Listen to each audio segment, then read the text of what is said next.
Ok, mas afinal de contas, será que realmente vale a pena desbloquear o Nintendo Switch?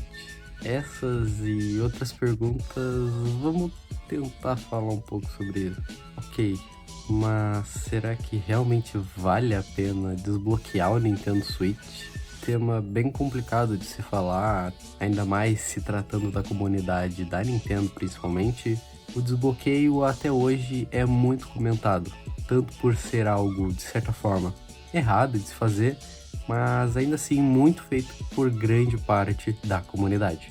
E eu, como sendo já fazendo alguns anos usuário do desbloqueio, acho que posso tentar transmitir a ideia para tirar essas dúvidas que você pode estar tendo quando se realmente vale ou não a pena desbloquear o Nintendo Switch. Então, vem comigo. O Nintendo Switch, para quem não sabe, pouco tempo depois do seu lançamento, já se foi descoberto como desbloquear esse console. E para quem também não tem muita noção, existem diferentes formas de desbloqueio para o Nintendo Switch.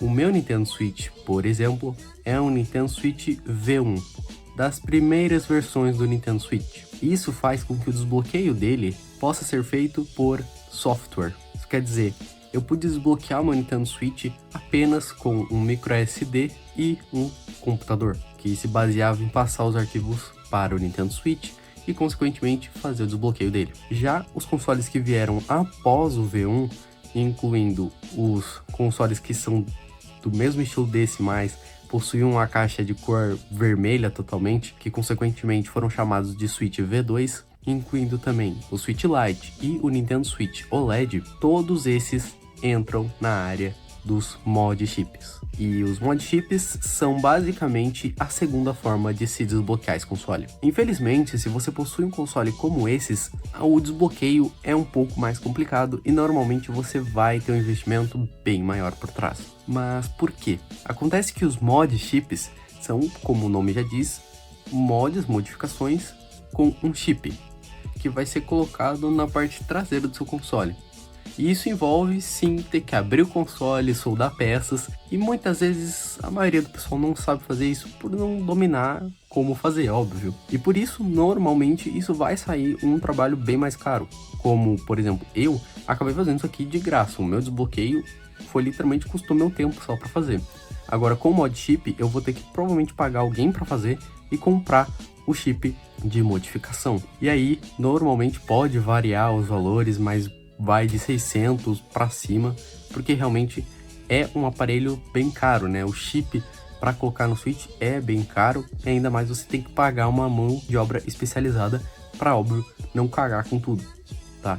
Eu não aconselho que você vá na onda de tentar fazer você mesmo, porque você pode simplesmente estragar seu console e não existe garantia nem da Nintendo, nem da loja que você está comprando para esse tipo de coisa, tá? Então realmente vai com alguém especializado. Agora, se você tem um Nintendo Switch V1, vale muito a pena, pois é algo bem fácil de se fazer, vai custar um pouco tempo, mas tirando isso, nada que algumas horas não vão garantir ali seu desbloqueio. Mas, tirando o lado dificuldade, será que realmente vale a pena desbloquear? Para quem não sabe, o desbloqueio, ele sem ser por mod chip, não vai ter muitos problemas com seu console para revenda. Muitas vezes ele estar desbloqueado é uma forma até que muito boa de se revender esse console, pois muita gente realmente, pelo menos aqui no Brasil, acabam valorizando o desbloqueio por já estar pronto. Simplesmente vai comprar o console e tacar jogo ali dentro que ele já vai estar desbloqueado, né? Claro, às vezes a inclusão de um cartão micro SD é importante, pois é onde você vai colocar os jogos e tudo mais, mas é onde o desbloqueio tá. Por isso que o Switch V1 ele é muito bom nisso, pois caso você queira revender o seu console como se ele nunca tivesse tocado num desbloqueio, você consegue. Por quê?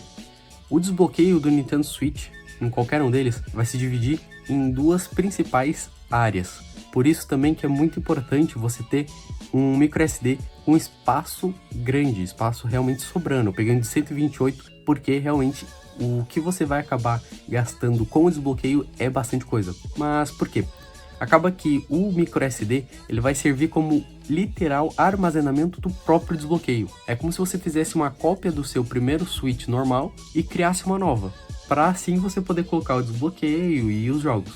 O nome disso é a Emunand e a Sysnand. A Emunand, como já diz, de emulação, é a que vai ter o teu desbloqueio. E a Sysnand, a emulação padrão do console. Tudo que você fizer na Sysnand é a normal, então você não baixa jogos na Sysnand nem nada. É o console como ele veio de fábrica. E a Emunand é onde você vai fazer todos os traços ali de desbloqueio e modificações possíveis nesse console. Por isso que é muito bom quando você tem o Switch V1, por exemplo, nesse meu caso aqui, se eu quiser revender ele, vai ser simplesmente eu tirar esse micro SD, deletar os arquivos daqui, e é como se nunca tivesse acontecido o desbloqueio aqui dentro. Claro, envolve algumas outras coisas, mas, né, por exemplo, todos os jogos que tem aqui que, sei lá, eu baixei pelo desbloqueio, principalmente emuladores como o de DS, PSP, tem de PS1 aqui também, eles vão simplesmente sair e é como se nunca tivesse sido baixado algum emulador aqui dentro.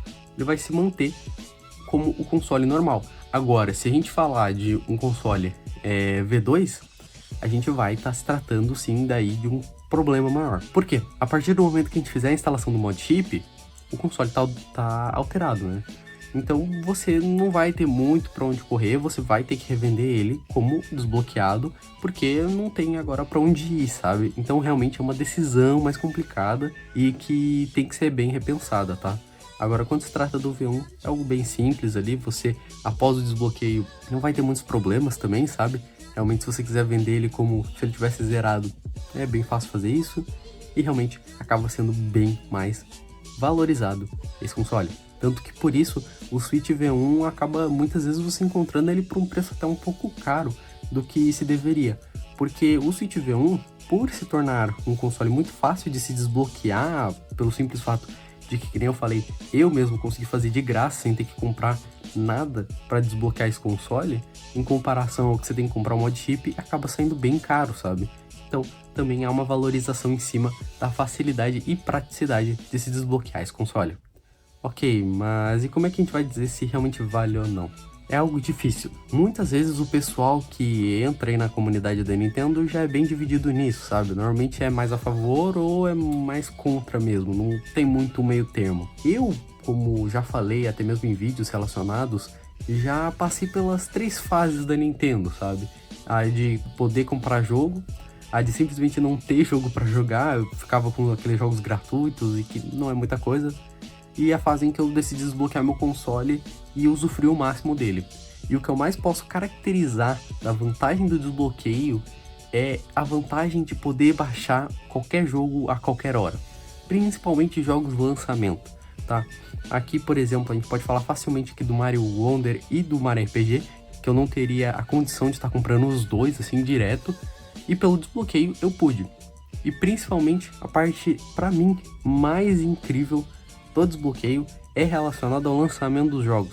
Para quem não sabe, a Nintendo é muito fácil vazar os jogos que eles vão lançar antes mesmo do lançamento global. Muitas vezes porque esses jogos também são distribuídos para produtores de conteúdo e N outros fatores que podem influenciar nesse vazamento dos jogos. Só que o problema é que eles acabam sendo vazados. Mas para quem tem um console desbloqueado, isso é incrível.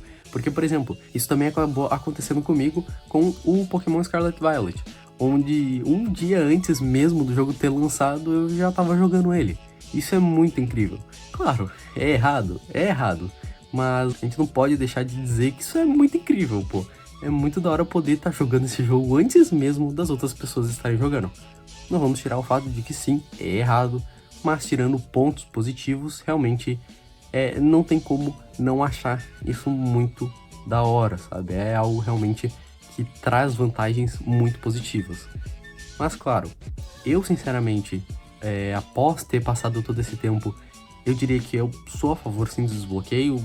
Eu já desbloqueei meus outros consoles, como o Nintendo 3DS, por exemplo, o DS, porque realmente eu acho que é algo muito importante. O Wii recentemente eu também desbloqueei, porque é o que traz as possibilidades maiores, sabe? Claro, ter o jogo físico muitas vezes é melhor, tá? Porque às vezes eu zero algum jogo aqui, o Pokémon Scarlet Violet é um ótimo exemplo disso. Eu zerei ele, eu queria ter ele aqui na estante, mas como eu peguei ele pelo desbloqueio, eu nunca vou ter esse jogo, sabe? Só se eu realmente ir lá e comprar. Mas aqui, esse aqui, não vou ter. Acho que deu de abrir um pouco a mente do pessoal quanto a isso. Mas realmente é questão de gosto. Cada um tá livre a escolher e decidir se acha errado ou não. É a questão do desbloqueio como um todo. Eu espero que esse vídeo tenha sido útil para alguma coisa. Espero que você tenha gostado dele. Se gostou, considere se inscrever nesse canal, deixar um like, aquela coisa de YouTube padrão, para fortalecer esse canal a continuar produzindo vídeos como esse de Nintendo como um todo. E eu acho que é isso. Eu te vejo no próximo vídeo. Eu sou RZN e falou!